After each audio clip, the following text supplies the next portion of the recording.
wabarakatuh. Oke teman-teman yang ada di rumah, anak-anak Bu Helda khususnya kelas 6, apa kabar semuanya pada hari ini?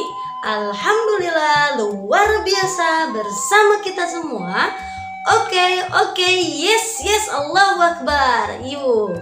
Oke teman-teman, alhamdulillah pada kesempatan hari ini Bu Helda ingin sedikit berbagi dengan kalian mengenai apa yang akan kalian lakukan di modul. Kalian diminta untuk membaca sebuah cerita tentang penyu. Nah, sebelum membaca, tolong perhatikan ini baik-baik. Nah, teman-teman, untuk bahasa Sunda yang akan kita lakukan yaitu membaca, ada hal-hal yang harus kalian ketahui ketika membaca. Mungkin beberapa di antara kalian sudah mengetahui. Kalaupun ada yang sudah lupa, Bu Helda ingatkan kembali ya. Nah, apa itu Bu Helda? Pertama, oke, bisa perhatikan ya. Pertama, nah kalian harus tahu bagaimana cara pengucapan di huruf E.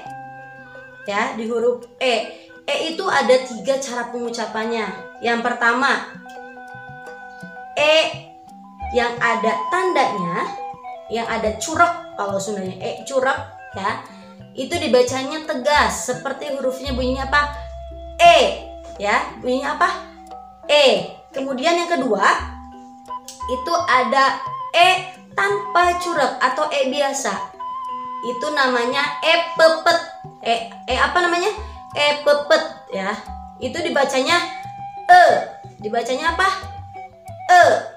E ketiga itu adalah E dengan huruf U bergabung, dibacanya E, lebih terbuka daripada E. Yang keduanya ada E ya. E bergabung dengan huruf U dibacanya E. Apa? E. Boleh gimana sih cara membedakannya? Pada di beberapa buku ada yang E curang itu kadang tidak ada tandanya.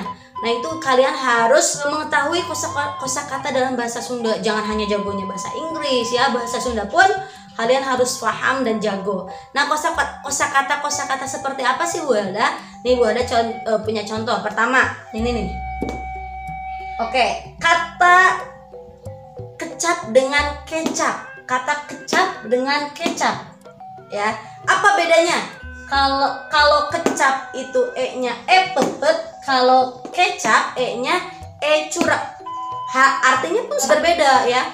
Kecap dengan kecap.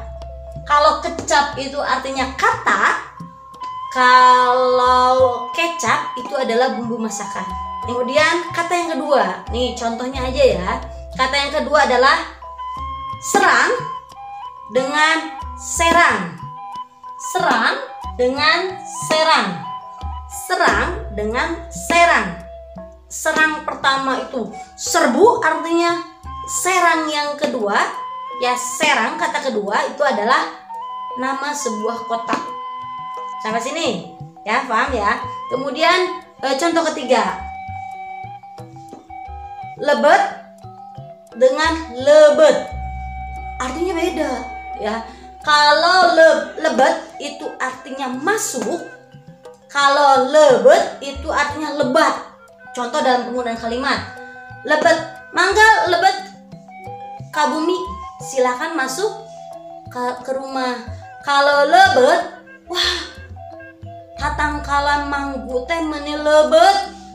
Nah, itu penggunaan dalam sebuah kalimat. Lebet itu artinya lebat ya, banyak. Kemudian yang berikutnya, angen dengan angen. Angen dengan angen, bedanya apa sih Bu Helda? Nah, angen itu adalah sayur yang berkuah. Kalau angen itu ulu hati. Kalau angen itu sayur berkuah. Kalau angen itu ulu hati. Ya, banyak kan kata-katanya. Kemudian mirip tapi tak sama. Kemudian yang berikutnya adalah enteng dan enteng. Enteng itu artinya mudah. Kalau enteng itu artinya cermin ya. Enteng dan enteng. Enteng artinya mudah. Kalau enteng itu artinya cermin. Ya, hati-hati dalam pengucapan huruf E. Kemudian terakhir, eneng dan eneng. Eneng dan eneng. Eneng yang pertama itu artinya anak kerbau. Ya. Kalau eneng itu adalah panggilan untuk anak perempuan di Sunda, ya. Neng Imas, Neng Dede, Neng Nong. Itu contohnya seperti itu ya. Jadi ingat teman-teman, boleh ulangi, review kembali. Pengucapan huruf E ada 3 macam. E pertama, E curek, ya. Itu jelas pengucapannya, yaitu E. Kalau yang kedua itu adalah E tanpa curek atau E pepet. Ucapannya E pepet itu adalah E. Yang ketiga adalah E yang bergabung dengan U, E yang berkaitan, yang bersama dengan U, yaitu dibacanya E. Ya, ingat, mudah-mudahan kalian tidak keliru lagi dalam membaca, dalam pengucapannya, terutama di tugas bahasa Sunda dalam pengucapan. Ketika kalian baca teks Sunda, mudah-mudahan kalian bisa mengamalkannya ya. Ingat, kalau kalian sudah tahu, amalkan. Kalau sudah tahu, praktekkan. Insya Allah itu akan membuat kalian sedikit-sedikit lebih paham lah ya. Wayahna wayahkum, kalian harus bisa bahasa Sunda karena kalian tinggal di Bogor dan sekolah di Bogor ya. Kalau misalnya ada apa-apa yang kurang paham, boleh bertanya kepada Bu Helda ataupun guru kelasnya masing-masing. Ingat teman-teman, ada latihan, kerjakan ya. Karena latihan itu akan mengasah kemampuan kalian ya. Kalau kalian tidak mengerjakan latihan, bagaimana kalian akan bisa ya? Minimal kalian bisa ya. Kalau udah bisa, tentunya insya Allah harapannya adalah menguasai ya. Jadi ketika ada latihan yang diberikan oleh guru, silahkan kalian kerjakan. Dari Bu Helda cukupan sekian. Wassalamualaikum warahmatullahi wabarakatuh.